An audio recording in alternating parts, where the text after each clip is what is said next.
गर्मी की तो इन दिनों भी शदीद गर्मी की लपेट में पारा जो है 49 से 50 सेंटीग्रेड को छू रहा है। मार्केटें बंद होकर रह गई हैं, लोग जो है घरों में मैसूर होकर रह गए हैं। बात की जाए सिबी में बर्फ़ की तो बर्फ़ भी नापेद हो चुकी है। सिबी शहर में जो बर्फ़ है 40 रुपये से 50 रुपये फ़ी किलो फ़रोख्त किया जा रहा है। इस हवाले से शहरियों से जानते हैं वो क्या कहते हैं। बर्फ़ की बात की जाए तो सिबी शहर में कहीं 10 रुपये किलो चल रही है। 10 वाली बर्फ़ 20, कहाँ पे 50, कहीं 60।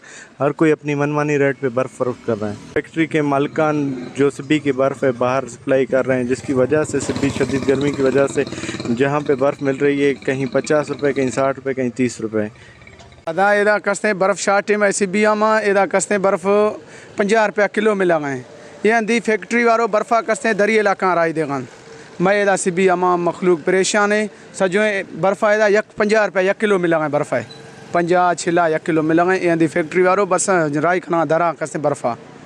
यहाँ पर शहरियों की बातें जानी। शहरियों का ये कहना है कि आइस कंपनी के मालिकान की जानिब से बर्फ़ को दूसरे अज़ला में फ़रोख्त किया जा रहा है, जिसकी वजह से सिबी शहर में ज़्यादातर बर्फ़ नापेद होती है, जिसके बाद जो है यहाँ पर जो बर्फ़ फ़रोश हैं वो बर्फ़ को महंगे दामों फ़रोख्त करते हैं और शहरियों को जो है 50 से 60 रुपये फ़ी किलो बर्फ़ जो है फ़रोख्त की जा रही है। शहरियों ने ज़िले इंतज़ामिया सिबी से मुतालबा किया है कि जो आइस फैक्ट्री के मालिकान बर्फ़ को बाहर भेजने उनको रोका जाए और सिबी के शहरियों को जो है बर्फ़ फराम की जाए ताकि जो है इस गर्मी से बचा जा सके। कैमरा टीम के साथ रिपोर्टर ज़हूर मक्सी, साथी रिपोर्टर यार अली के साथ वश न्यूज़ सिबी।